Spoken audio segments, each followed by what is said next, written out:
From Keene in the Shire, the Liberty Media capital of the world, this is Daryl W. Perry, host of FPP Radio News for Friday, May 8th, 2015. Silver is trading at $16.29 per ounce. Gold is valued at $1,182 per ounce. And according to BitcoinAverage.com, the average price of Bitcoin is $239.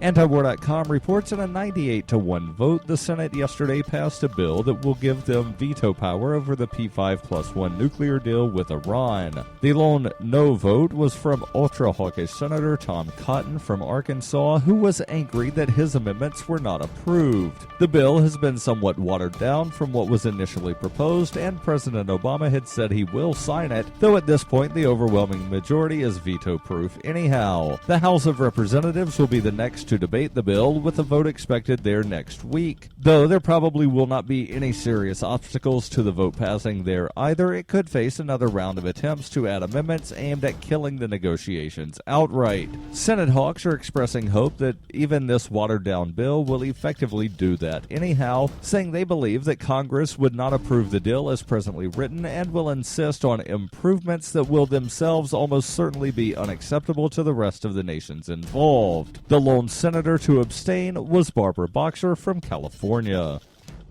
FPP Radio News is brought to you by Coinbase. Coinbase is a simple and secure online Bitcoin wallet for sending, receiving, and storing Bitcoin. Get started at coinbase.fppradio.com. That's coinbase.fppradio.com.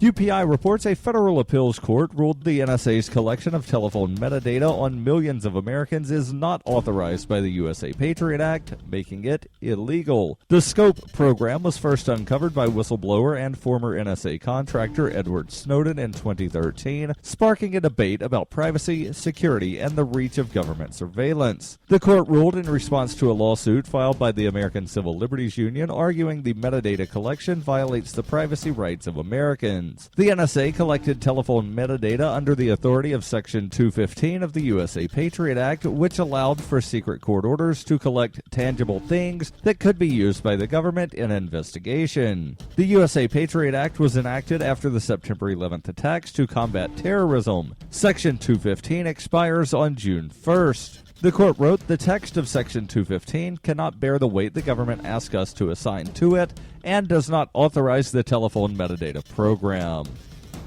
For over 35 years, Robertson Roberts has been a trusted source for buying and selling your investment-grade precious metals. They also take Bitcoin for precious metal purchases and permanently removed the minimum purchase order for all orders paid in the digital currency. Call Robertson Roberts today for knowledgeable advice on investing and a forward-thinking approach to new technologies. 850-478-5270 or online at rrbi.co.